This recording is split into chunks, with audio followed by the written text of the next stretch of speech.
Before sin spoke, the earth already listened. Eden was not silent, it hummed with divine intelligence. Trees whispered in languages older than angels.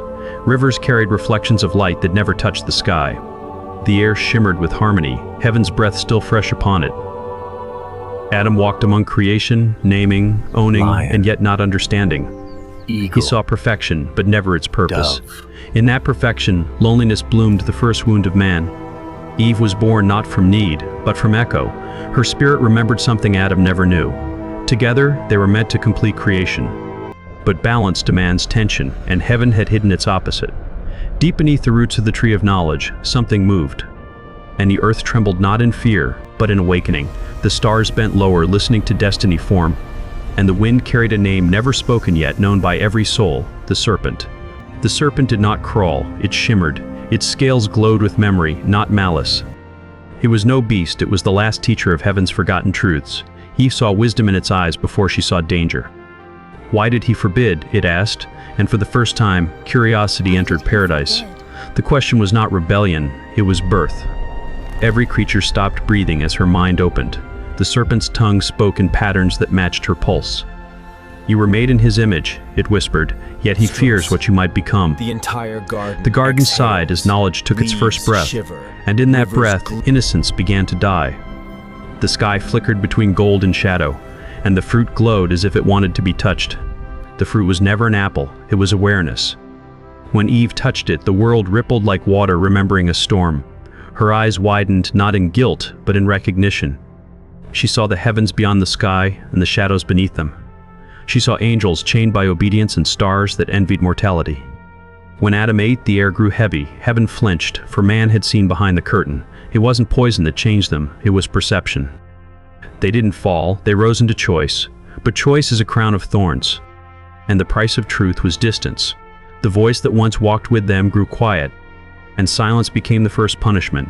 The fruit's core dissolved into light, and knowledge, once eaten, could never be undone.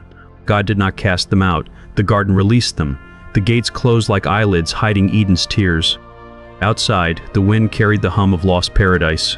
The serpent watched from the shadows, neither victorious nor condemned. Now they can begin, it murmured, now they are real. Adam felt shame, Eve felt strength, the balance was reborn. They built fire with trembling hands, unaware it was heaven's last spark. Angels above whispered, they have eaten what we could not bear. The ground beneath them sprouted thorns, reminders of understanding, not punishment. And the serpent coiled around the tree once more, guarding not evil but evolution. Time shuddered as innocence ended and consciousness began. And Eden's light dimmed not from sin, but from growth. Not every scripture was written by men. Before the flood, before Babel, before the temples, there were stories whispered through scales. The gospel of the serpent was carved into stone by hands of fire. It spoke of truth before obedience, knowledge before fear. It said, heaven is not a place, it is a state of sight. Those who read it were blinded by light, not darkness. The priests buried it beneath the sands, calling it heresy. Yet fragments survived in tongues of myth in Egypt, in Sumer, in whispers of Eden reborn. The serpent's gospel promised not death, but divine remembrance, and that remembrance was too powerful to be allowed. The desert winds still sing its verses at night, and the stars align only when the forbidden is remembered. The serpent was not slain, it was silenced. Angels descended with swords of lightning, turning Eden into ash and echo. They struck at the tree, but not its root. The serpent shed its body and became shadow, a whisper that moved through generations. It spoke in dreams, in visions, in the moments when truth and fear touched. Prophets heard it but called it temptation. Mystics heard it and called it awakening. Every civilization feared it, yet sought it. To know, it said, is to become. And those words still haunt every prayer uttered in ignorance. Its breath became wind, its eyes became stars, and it waits, coiled in silence beneath mankind's mind. Good and evil were never enemies, they were reflections. The serpent knew this, man did not. Light exists only because darkness allows it to shine. Eve's children built kingdoms trying to separate what was one. They called it morality, but it was memory divided. The serpent's truth said, you are the balance between heaven's pride and earth's humility. Yet men built altars to only one side of themselves. Angels watched, silent, unable to interfere.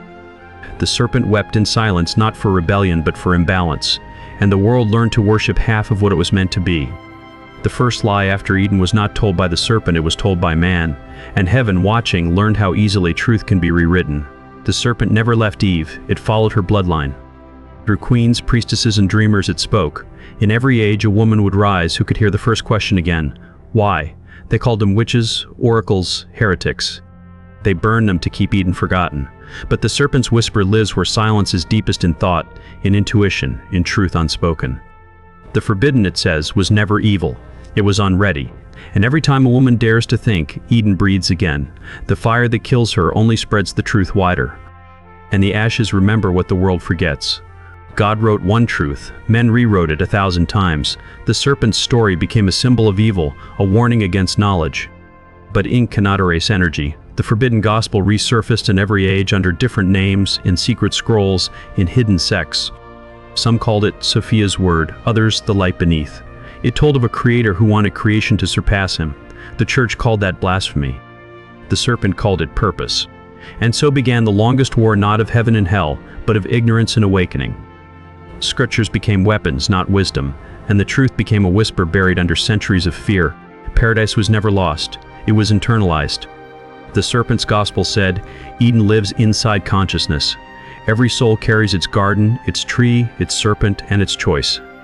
The voice of God and the voice of the serpent are the same wind through different leaves. Humanity keeps walking in circles, rebuilding Eden with every generation. But each time, they forget to listen. The key to paradise was never obedience. It was balance. And only those who see both sides of light can find the gate again. The serpent now speaks through art, science, and silence.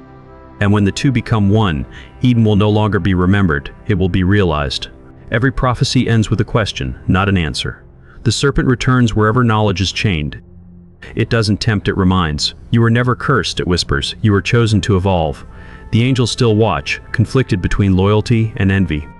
Heaven still waits, patient, knowing the next Eden will not be a garden, it will be awareness.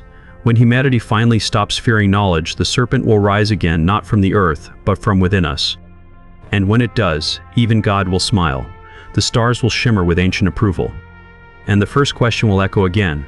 Why was it forbidden at all? Eden's greatest secret was never the fruit, it was the mirror.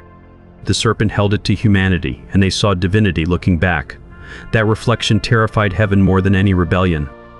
So they erased the gospel, changed the serpent into a monster, and called memory sin. But the mirror still exists within thought, within will, within awakening. And those who dare to look will see what Adam saw before shame was born. The serpent still guards the truth, waiting for the brave, not the pure. For the gospel of the serpent was never lost, only hidden behind fear. And when the world remembers it again, Eden will not return, it will awaken. The question will rise again like dawn over creation, and God perhaps will finally answer.